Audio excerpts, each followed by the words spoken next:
Assalamualaikum warahmatullahi wabarakatuh. Alhamdulillah, alhamdulillahilladzi hadana lihada wa ma kunna linahtadiya laula an hadana Allah. Wa asyhadu an la ilaha illallah wahdahu la syarika lah. Wa asyhadu anna Muhammadan abduhu wa rasuluh. يا أيها الذين آمنوا اتقوا الله وقولوا قولا سديدا يصلح لكم أعمالكم ويغفر لكم ذنوبكم ومن يطع الله ورسوله فقد فاز فوزا عظيما أما بعد. Kaum muslimin dan muslimat rahimani wa rahimakumullah, kembali kita melanjutkan kajian kita dalam kitab Tazkiyatun Nufus wa Tarbiyatuha kama yuqarriruhu ulama'us salaf. Kita masih membahas tentang obat bagi hati. Setelah kita membahas pembahasan yang pertama, obat hati yang pertama yaitu berzikir. Yang kedua adalah al-istighfar. Istighfar adalah talabul maghfirah, meminta maghfirah. Apa itu maghfirah? Maghfirah adalah perlindungan dari dampak buruk yang disebabkan oleh dosa. Dan maghfirah juga berarti menutup. Jadi ketika seorang meminta maghfirah, ketika dia beristighfar kepada Allah Subhanahu wa taala, maka ia meminta kepada Allah agar dilindungi dari pengaruh buruk atau akibat buruk yang disebabkan oleh dosa yang dia lakukan. Dan ia juga meminta kepada Allah agar Allah menutupi dosa yang telah dia lakukan. Adapun taubat dari kata taba yatubu taubatan artinya kembali. Allah Subhanahu wa taala di antara namanya adalah At-Tawwab. Dan orang yang gemar bertaubat juga bernama At-Tawwab. Taubat diambil dari kata taba yatubu taubatan artinya kembali. Seorang kembali taat kepada Allah Subhanahu wa taala setelah dia terjatuh pada perbuatan dosa dan maksiat. Maka dari dua kalimat tersebut, istighfar dan taubat, memiliki makna yang khusus. Taubat adalah perbuatan badan dan hati. Seorang berhenti dari perbuatan maksiat dan kembali menuju ketaatan dengan badan dan hatinya. Adapun istighfar, makna yang khusus adalah ucapan lisan, meminta ampun kepada Allah Subhanahu wa taala, meminta maghfirah kepada Allah Subhanahu wa taala. Ini jika taubat dan istighfar disebutkan secara bersamaan, maka masing-masing memiliki makna tersendiri. Mari kita bertaubat dan beristighfar kepada Allah. Maka taubat adalah amalan anggota badan dan amalan hati, adapun istighfar adalah amalan lisan. Namun jika kedua kata tersebut disebutkan secara sendiri, maka masing-masing saling mewakili. Ketika kita mengatakan mari kita beristighfar kepada Allah, artinya juga mari kita bertaubat kepada Allah. Tidak hanya cukup dengan lisan, tapi juga anggota badannya berhenti dari perbuatan maksiat. Begitu juga ketika kita katakan mari kita bertaubat kepada Allah, tidak hanya badannya saja tapi lisannya juga meminta ampun kepada Allah. Orang ini telah bertaubat, artinya juga dia telah beristighfar.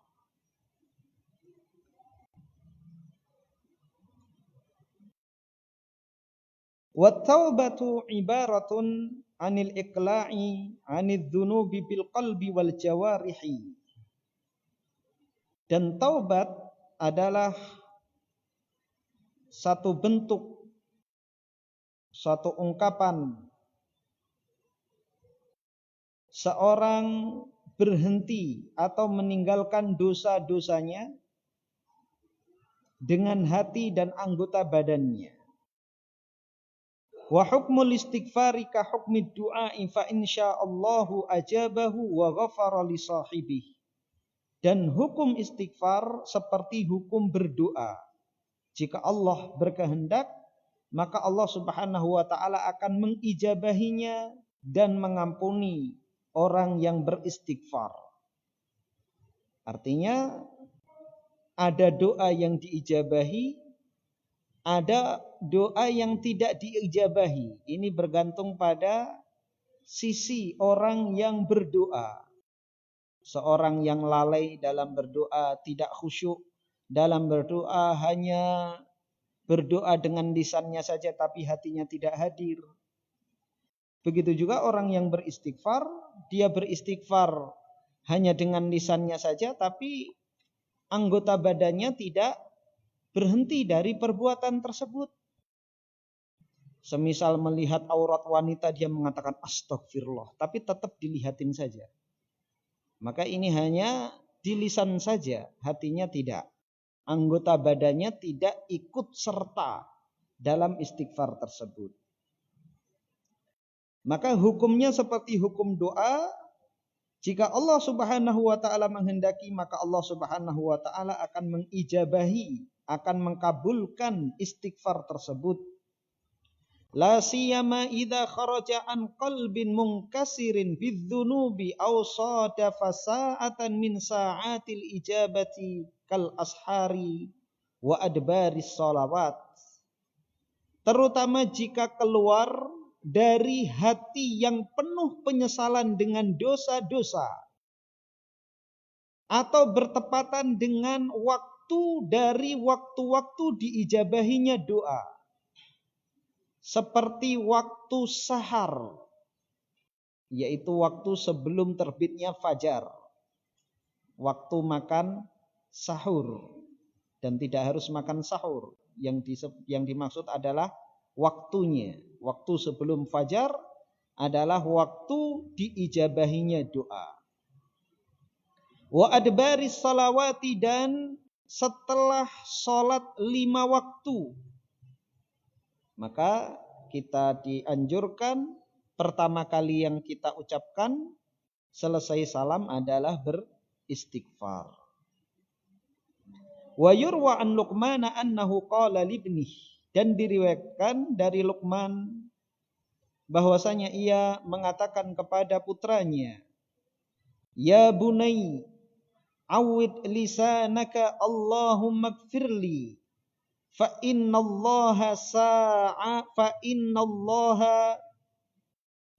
lillahi sa'atin la yaruddu fiha sa'ila. Wahai putraku, biasakan lisanmu mengucapkan Allahumma gfirli, ya Allah ampunilah aku, karena Allah Subhanahu wa taala memiliki waktu-waktu yang mana Allah tidak menolak orang yang meminta kepadanya. Jadi ada waktu-waktu yang diijabahi doa. Maka kita biasakan setiap saat, setiap waktu, kita biasakan lisan kita beristighfar kepada Allah. Jika ucapan kita itu bertepatan dengan waktu diijabahinya doa, maka niscaya Allah Subhanahu wa taala akan mengampuni dosa-dosa kita. Wa qala al-Hasan, Aktsiru minal istighfari fi buyutikum wa ala mawaidikum wa fi turuqikum wa fi aswaqikum wa fi majalisikum wa aynama kuntum. Fa innakum ma tadruna mata tanzilul maghfirah.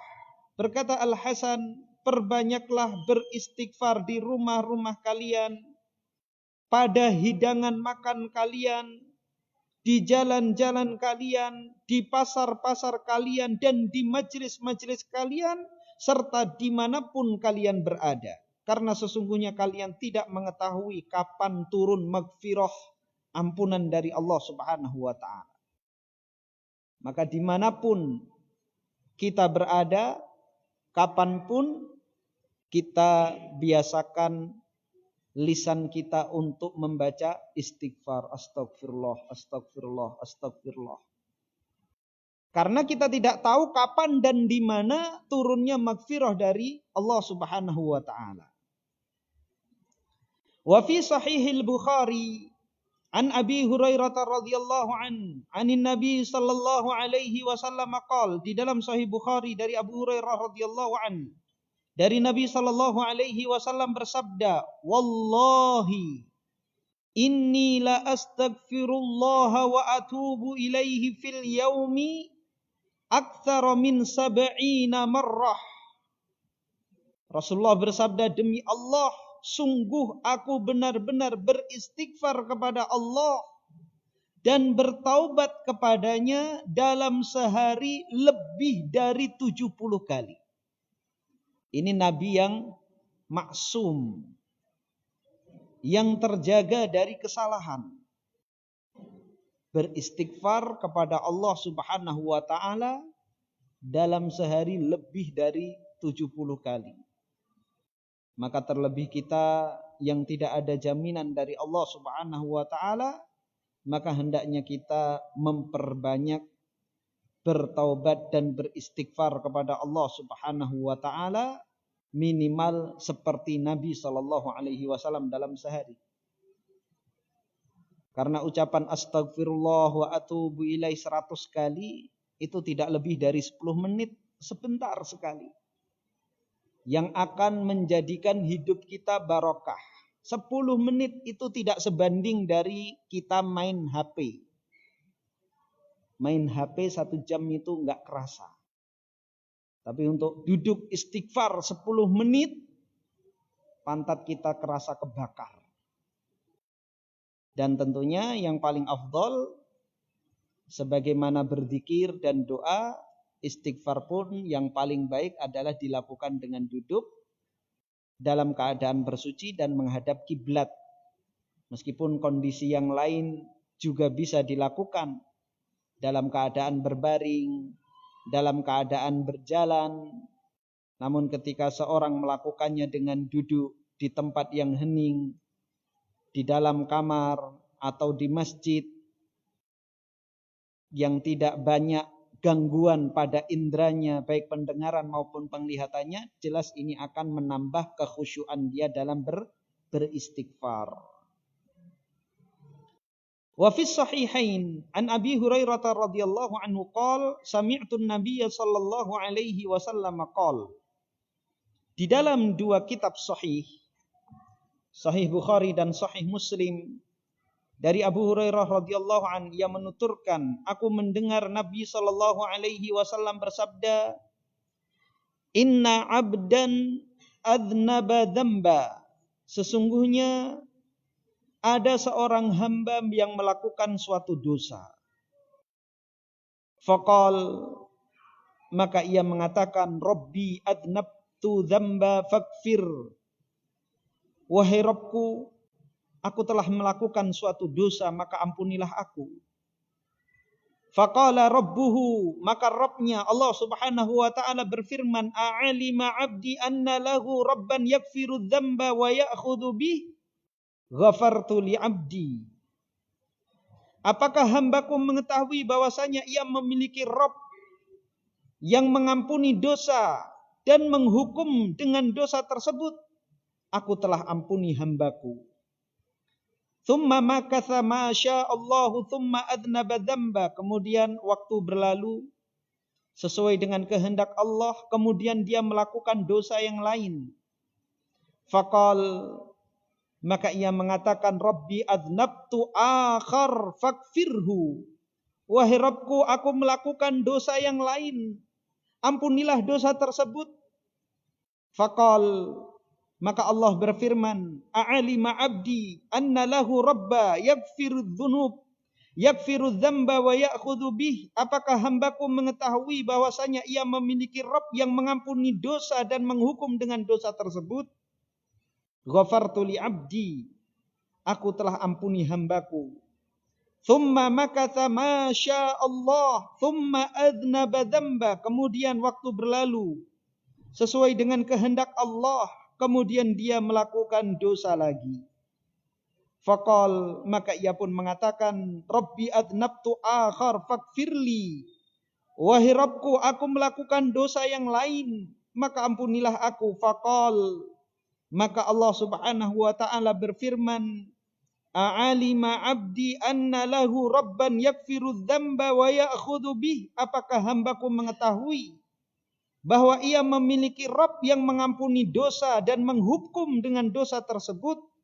Ghafartu li abdi thalatha falyamal ma syaa. Aku telah ampuni dosaku, aku telah ampuni hambaku 3 kali, maka hendaklah dia melakukan apa yang dia kehendaki. Subhanallah. Ini keutamaan bagi orang yang beristighfar kepada Allah Subhanahu wa taala. Tentunya orang tersebut beristighfar dengan memenuhi syarat-syarat taubat dan istighfar. Syarat istighfar yang pertama, seseorang menyesali perbuatan yang dia lakukan. Yang kedua, berjanji tidak akan mengulangi lagi. Yang pertama, menyesali perbuatan yang dia lakukan, benar-benar menyesal. Dan berjanji tidak akan melakukan lagi. Jadi hatinya benar-benar sedih, benar-benar menyesal atas perbuatan yang telah dia lakukan. Dan berjanji tidak akan mengulangi lagi. Kemudian yang ketiga, selama nyawa belum sampai ke kerongkongan. Yaghfirullahu li ahadikum ma lam yugharghir. Rasulullah bersabda, Allah mengampuni dosa kalian sebelum nyawa sampai di kerongkongan. Ketika sakaratul maut, maka taubat orang yang melakukan dosa tidak diterima. Seperti tobatnya Fir'aun. Ketika sudah ditenggelamkan oleh Allah Subhanahu wa taala di dalam lautan, ia mengatakan, amantu bi Rabbi Musa wa Harun. Kalau begini aku beriman kepada Tuhannya Musa dan Harun. Mengatakan keimanan, tapi apa? Telat. Terlambat. Karena ketika seorang nyawanya sudah sampai ke kerongkongan, tidak ada lagi hawa nafsu terhadap dunia. Syahwat terhadap dunia, gengsi, rakus terhadap harta, kepemimpinan, tidak ada lagi. Maka apabila bertobat, tobatnya sudah sampai di kerongkongan, maka tobatnya tidak diterima. Seorang nyekek botol sampai overdosis, sekarat, baru tobat. Tahu sudah mau mati, sudah megap-megap baru bertobat. Aku nggak akan minum lagi. Maka tobatnya tidak bermanfaat jika nyawa sudah sampai ke kerongkongan. Kemudian yang keempat, sebelum matahari terbit di arah barat. Maka jika matahari sudah terbit di arah barat, maka taubat manusia tidak diterima oleh Allah Subhanahu wa taala.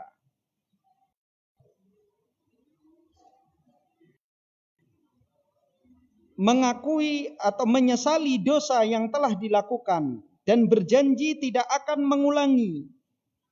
Maka jika seorang benar-benar ada di dalam hatinya rasa seperti itu, maka Allah Subhanahu wa taala memberikan jaminan dia akan diampuni oleh Allah Subhanahu wa taala. Meskipun dalam perjalanan waktu, karena tidak ada manusia yang selamat dari perbuatan dosa dan maksiat.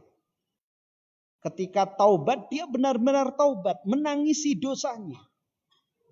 Kemudian waktu berlalu, dia terkalahkan oleh hawa nafsunya, terjatuh lagi pada perbuatan dosa. Kemudian dia tersadar, segera meminta ampun kepada Allah Subhanahu wa taala. Maka Allah Subhanahu wa taala pun mengampuni dia. Maka jika seorang terus seperti ini keadaannya, setiap terjatuh pada dosa dia segera bertaubat kepada Allah Subhanahu wa taala, maka dia akan diampuni oleh Allah Subhanahu wa taala. Namun bukan berarti seseorang merencanakan sekarang taubat, dalam hati kecilnya besok lagi. Maka yang seperti ini tidak memenuhi syarat taubat. Karena jelas seorang yang merencanakan ingin melakukannya lagi, pasti dia tidak ada penyesalan dalam hatinya. Seorang yang merencanakan dalam hati kecilnya, dia lisannya beristighfar, tapi dalam hati kecilnya kapan lagi ya? Maka jelas hatinya tidak menyesali dosa dan maksiat yang telah dia lakukan. Wa fi riwayatin li Muslimin, dan di dalam riwayat Imam Muslim, annahu qala fi tsalitsah, bahwasanya Allah Subhanahu wa taala berfirman pada kali yang ketiga, qad ghafartu falyamal ma syaa, aku telah ampuni ia, maka biarkan dia melakukan apa yang ia kehendaki. Wal makna ma dama ala hadhil hal kullama adnaba astaghfar, wadh-dhahir anna muradahu istighfar al-makrunu bi adamil israr. Dan maknanya adalah selama ia keadaannya seperti ini, yaitu ketika setiap kali dia berbuat dosa dia beristighfar, dan yang zahir bahwasanya dia beristighfar tanpa terus-terusan melakukan dosa. Artinya apa? Ini adalah dosa-dosa yang memang pasti terjadi pada setiap hamba, karena setiap hamba tidak bisa lepas dari perbuatan dosa dan maksiat. Bukan orang yang kecanduan pada suatu kemaksiatan pagi, siang, sore, kemudian dia istighfar, kemudian dia lakukan, baru saja beristighfar sudah dilakukan lagi.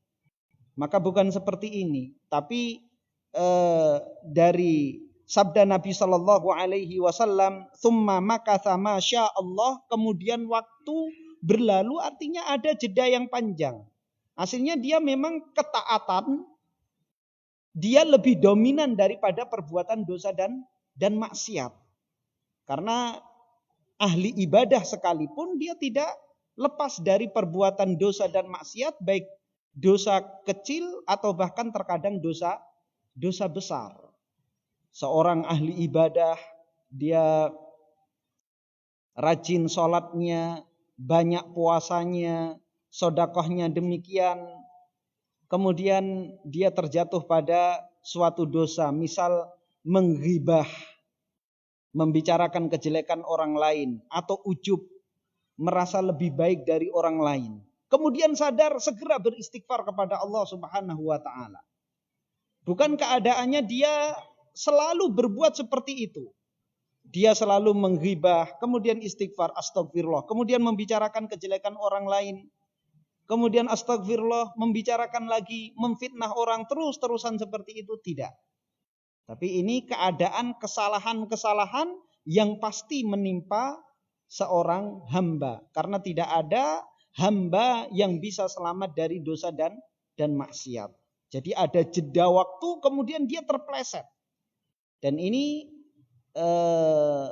takdir Allah Subhanahu wa taala. Allah Subhanahu wa taala berlakukan pada ahli ibadah, ya, terkadang melakukan dosa dan maksiat agar dia tidak maghrur, tidak terpedaya dengan ibadah yang dia lakukan. Karena ketika seorang merasa suci, merasa lebih baik daripada orang lain, maka justru amal ibadahnya akan terhapus dan tidak berkualitas karena perasaan tersebut.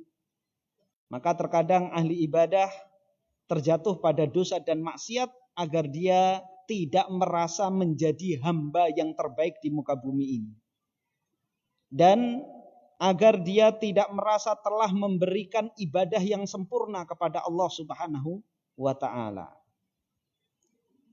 Qalat Aisyah radhiyallahu anha, berkata Aisyah radhiyallahu anha, tuba liman wajada fi sahifatihi istighfaran katsira.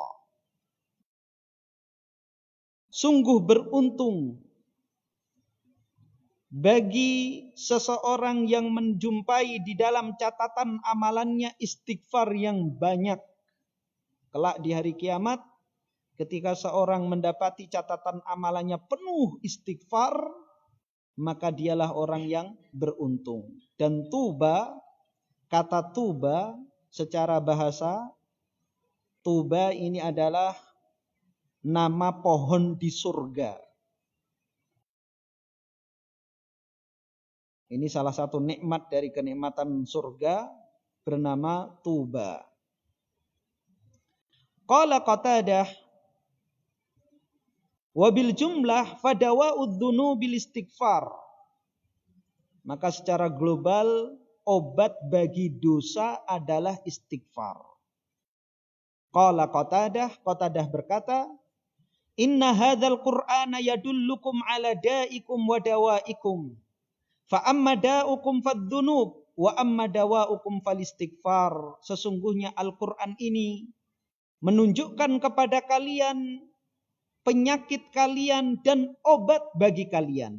Adapun penyakit kalian adalah dosa-dosa, adapun obat bagi kalian adalah istighfar. Jadi ketika seorang hamba melakukan dosa dan maksiat, jelas dia jiwanya tertimpa penyakit. Maka untuk menghilangkan penyakit tersebut dan dampak buruk dari penyakit tersebut, tiada lain adalah beristighfar. Wa qala Ali, ma alhamallahu subhanahu abdanul istighfara wa huwa yuridu an yu'adzibah. Tidaklah Allah mengilhamkan kepada seorang hamba beristighfar sedangkan Allah ingin mengazabnya. Jadi ketika Allah ilhamkan pada seorang hamba untuk beristighfar, artinya Allah tidak ingin mengazabnya. Maka jika seorang berdosa dan dia tidak beristighfar, tidak diilhami oleh Allah istighfar, dia tidak sadar akan dosa dan maksiat yang dia lakukan, tidak mengakui kesalahan yang dia lakukan, maka ini pertanda bahwa dosa tersebut akan diazab oleh Allah Subhanahu wa taala. Seorang akan diazab dengan dosa yang dia lakukan, baik di dunia maupun di akhirat. Maka salah satu cara menolak bala, menolak musibah adalah dengan beristighfar. Allah Subhanahu wa taala berfirman, "Wa ma kana Allahu liyu'adzibahum wa anta fihim wa ma kana Allahu mu'adzibahum wa hum yastaghfirun." Dan tidaklah Allah Subhanahu wa taala mengazab mereka sedangkan engkau berada di tengah-tengah mereka, yaitu Nabi sallallahu alaihi wasallam. Dan tidaklah Allah mengazab mereka sedangkan mereka dalam keadaan beristighfar. Jadi di dalam ayat ini dua hal pencegah musibah, pencegah bencana pencegah bala. Yang pertama adalah keberadaan Nabi Shallallahu Alaihi Wasallam di dunia. Masyarakat yang di situ ada Nabi, satu kaum yang di situ ada Nabi, maka kaum tersebut tidak diadab oleh Allah Subhanahu wa taala. Maka ketika Allah Subhanahu wa taala ingin membinasakan sebuah kaum, nabinya meninggalkan kaum tersebut, baru datang azab Allah Subhanahu wa taala. Kemudian sebab yang kedua adalah orang-orang yang beristighfar. Masyarakat yang beristighfar, kaum yang beristighfar. Ini adalah sebab tertolaknya bala. Dihentikannya bala. Allah Subhanahu wa taala tidak akan mengirimkan bencana. Sekarang Nabi sudah tidak ada. Nabi sudah meninggal. Maka masih ada satu sebab yang bisa kita lakukan adalah dengan memperbanyak istighfar. Ini salah satu cara yang syar'i yang diperintahkan oleh Allah Subhanahu wa taala untuk menolak bala, yaitu memperbanyak beristighfar. Kemudian manfaat istighfar yang lain adalah Allah Subhanahu wa taala akan memudahkan rizki, melampangkan rizki, mengaruniai keturunan, dan dijadikan negeri tersebut negeri yang subur. Di dalam surah Nuh, Nabi Nuh mengatakan kepada kaumnya, "Faqultu astaghfiru rabbakum innahu kana ghaffara." Maka aku katakan, Nabi Nuh mengatakan kepada kaumnya, "Istaghfiru rabbakum." Beristighfarlah kalian kepada Rabb kalian. Innahu kana ghaffara, sesungguhnya ia maha pengampun. Yursilis samaa'a 'alaikum midrara. Niscaya Allah Subhanahu wa taala akan menurunkan hujan deras dari langit. Maka di antara sunnah ketika terjadi paceklik, kemarau berkepanjangan, kita diperintahkan untuk melakukan sholat istisqa dan didahului dengan memperbanyak istighfar. Dan juga ketika doa khatib ketika selesai sholat istisqa adalah memperbanyak istighfar. Karena terjadinya kemarau yang panjang, ini tiada lain adalah karena dosa dan maksiat yang dilakukan oleh manusia. Maka untuk memohon kepada Allah Subhanahu wa taala diturunkannya kembali hujan adalah dengan beristighfar kepada Allah Subhanahu wa taala. Yursilis samaa'a 'alaikum midrara wa yumdidkum bi amwali wa banin, dan akan mengaruniakan kepada kalian harta-harta dan anak-anak keturunan. Wa yaj'al lakum jannatin wa yaj'al lakum anhara, dan akan menjadikan bagi kalian kebun-kebun dan sungai-sungai. Kebun-kebun yang subur dan dialiri dengan air yang cukup. Ini adalah manfaat istighfar. Manfaat yang lain adalah mendapatkan kecintaan dari Allah Subhanahu wa taala. Allah Subhanahu wa taala sangat bergembira dengan taubat hambanya. Di dalam hadis yang diriwayatkan oleh Al-Imam Al-Bukhari dan Muslim dari Anas bin Malik, yang menuturkan Rasulullah sallallahu alaihi wasallam bersabda, "Lallahu asyaddu faraha bi taubati 'abdihi hina yatubu ilaihi min ahadikum kana ala rahilatihi bi ardi falah." Sungguh Allah lebih gembira, lebih senang dengan taubat hambanya ketika ia bertaubat kepadanya daripada keadaan salah seorang di antara kalian ia berada di sebuah padang, menaiki binatang kendaraannya. fangfalatat minhu wa 'alaiha ta'amuhu wa syarabuhu. Ia kehilangan binatang kendaraannya, padahal di atas binatang kendaraannya tersebut terdapat makanannya dan minumannya. Jadi Nabi Shallallahu Alaihi Wasallam mengkisahkan di sini ada seorang musafir yang mengendarai onta, menyusuri padang pasir yang sangat luas.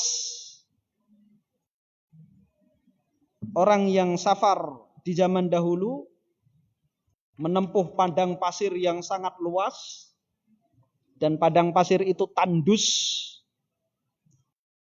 tidak ada mata air, tidak ada makanan yang bisa dimakan, tidak ada air yang bisa diminum. Maka orang kalau mau melakukan perjalanan panjang di zaman dahulu, menyiapkan perbekalan yang cukup untuk sampai ke tempat yang ia tuju. Berbeda di zaman sekarang, cukup bawa ATM. Dulu tidak seperti itu. Ontanya dipuasakan beberapa hari, kemudian di hari dia berangkat, ontanya diminumi dengan minuman 1 drum penuh. Dan kehebatan onta ini bisa menyimpan air, tidak langsung masuk ke dalam perut. Pemilik onta tersebut bisa mengambil air yang ada di dalam onta tersebut untuk diminum. Kemudian punggung onta juga dipenuhi dengan makanannya, gandum, kurma, dan lain sebagainya. Maka orang ini berjalan. Ketika sampai di tengah padang pasir, dia turun dari ontanya untuk istirahat. Silakan azan dulu.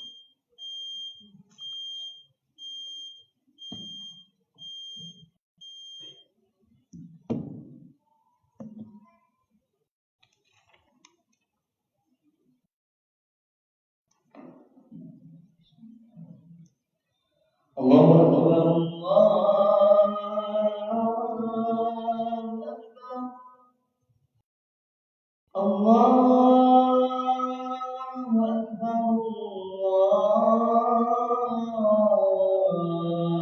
Allahu Akbar. Asyhadu an la ilaha illallah.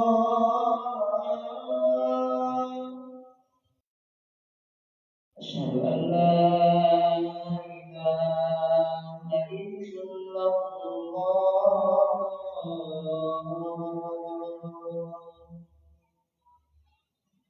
Asyhadu anna Muhammadar Rasulullah.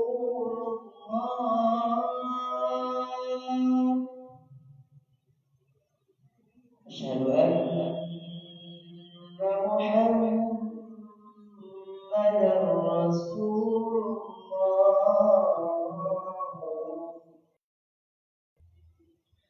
Hayya 'alas salat.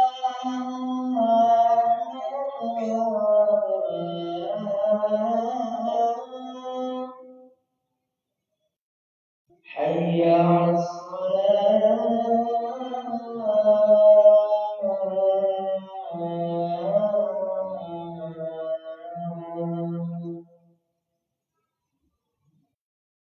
Hayya 'alal falah.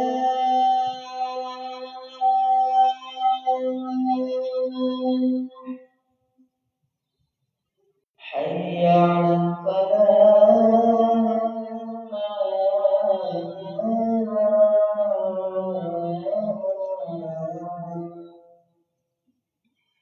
Allahu Akbar,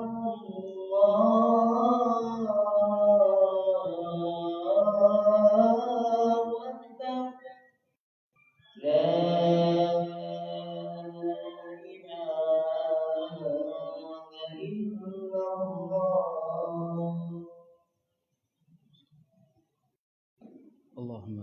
دعوة التامة والصلاة القائمة وبعثه مقاما محمودا الذي وعدته. Iya. Jadi orang tersebut istirahat, dia pun ketiduran. Ketika terbangun, ontanya tidak ada di hadapannya. Maka dia pun mencari ke sana kemari onta tersebut, namun gagal menemukannya. Akhirnya dia pun pasrah. Kembali ke tempat istirahatnya, dia mengatakan dalam hatinya, sudah aku pasrah. Aku menunggu mati. Karena kalau meneruskan perjalanan ya sia-sia. Sebelum sampai tempat tujuan atau sebelum sampai ke asal daerahnya akan mati juga di tengah jalan. Karena nggak ada bekal. Daripada capek-capek mati, mending menunggu kematian. Berjalan mati, mending tidur saja matinya. Maka dia pun rebahan, sudah pasrah nunggu mati. Namun ternyata fabaina huwa kadzalika idza huwa biha qa'imatun 'indahu fa akhadha bi khitamiha thumma qala min shiddatil farah Allahumma anta 'abdi wa ana rabbuk akhta'a min shiddatil farah. Ketika dia menunggu kematian, ketika dia membuka matanya, ternyata ontanya telah kembali sendiri. Maka dia langsung lompat, dia pegang tali ontanya. Dia pun mengatakan, Allahumma anta abdi wa ana rabbuk. Ya Allah, Engkau adalah hambaku dan aku adalah Tuhan. Akhta'a min syiddatil farah. Dia salah ucap karena saking gembiranya. Bisa membayangkan bagaimana kegembiraan orang ini. Sudah nunggu mati, ternyata ontanya balik lagi. Sampai salah ucap. Lisannya mendahului hatinya. Yang ada di dalam hatinya adalah pengagungan kepada Allah. Bahwa usaha yang dia lakukan sia-sia, namun Allah lah yang mendatangkan onta tersebut kepada dirinya tanpa usaha dia.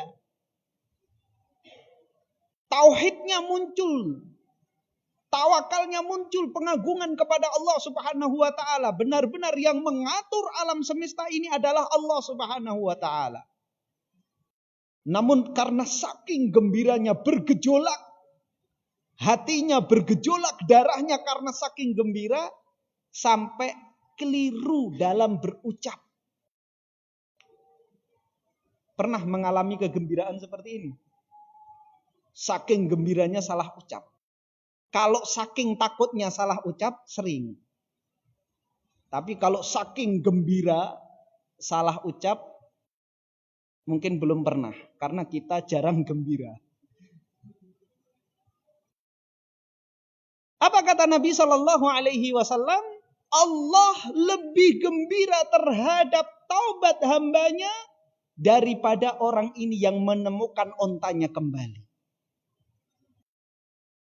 Itulah kegembiraan Allah Subhanahu wa taala kepada hamba-hambanya yang mau bertaubat kepada Allah Subhanahu wa taala.